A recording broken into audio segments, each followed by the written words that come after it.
I hope you can all hear the sound of my voice if this thing is on. I want you to know if it's too soft, I am a trained opera singer. I can do much louder, let me know. So HoppinIn. What is HoppinIn? Well, HoppinIn is a way of finding things to do with people that maybe you already know, maybe you don't know, but it's going to find cool things that you're going to like to do, and they're going to be local and timely for you. So these events near you, we call them hops. And what a hop can be is just about anything. We kind of have these categories of things that, how you want to plan your night out. Are you going out for a date? Are you new in town? Do you want to find something to do because you haven't been here before? Are you looking to network? So we've compiled this short list of things that it could be. It goes quite a bit beyond this, but so for instance, you look like you are the sort of person who participates in a lot of pickup slam dunk competitions outdoors, is that your thing? Frisbee, oh, okay. All right, so that's a hop. Bobby, what do you do on Wednesday nights usually? I organize masturbation nights events. That's a hop. Big hop, yeah. What do you usually do on Thursday nights? Nap. Not a hop. Maybe you have a hop for the opening of your new store where you can sell all of your hot dogs that have been cooking all day. So anything like that could be a hop. And not only do we have hops that you can find, but you can make your own. So suppose that you want to have a pickup game of basketball with a bunch of other players of intermediate basketball skill. Create a hop for that.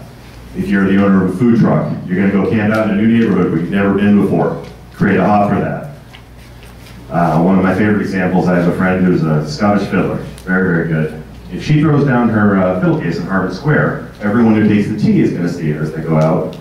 But all the people who are down by the river, all the people who are hanging out in the Cambridge Common, maybe with some herbal cigarettes or something, they're not going to necessarily know she's there. But if she creates a hop, it will push out to people who have HoppinIn and go to their phones in a push notification. So you'll find out about these events as they're happening near you, and if you're into music, for instance. It's very simple.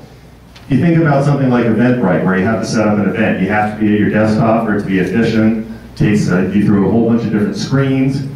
Creating a hop is, we can do it in about 30 to 45 seconds.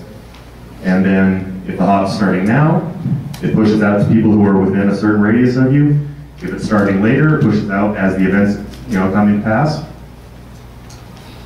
And so what we would like is for you to be part of our alpha testers. We would love for you to seize the opportunity.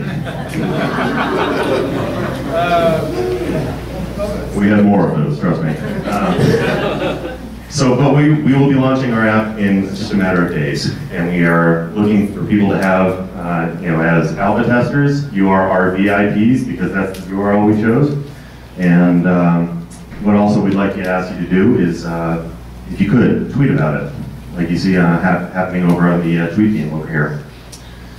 So that is what we do, and we'd love to have you all on board. Are there any questions? How are you going to make money? That's a good question, and we have an answer. Actually, we have three. So the free version of the app, this is the free app. The free version of the app will push out to people, maybe 1,000 people who happen to be in the local area. If you want to push it out to 10,000 people, maybe that costs $1, $2, $10, I don't know what the price point is. And if you want to push out, suppose you're the owner of the Red Sox, and you want to push out a promotion to people between the ages of 18 and 34 who are men. That's a more targeted demographic.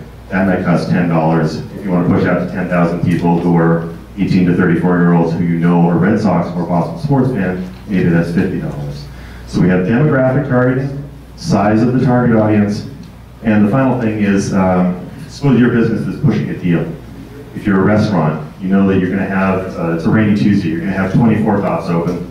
You want to push out a thing that says, all right, the first 20 people that show up and set at tables for us, those people are going to get a free appetizer.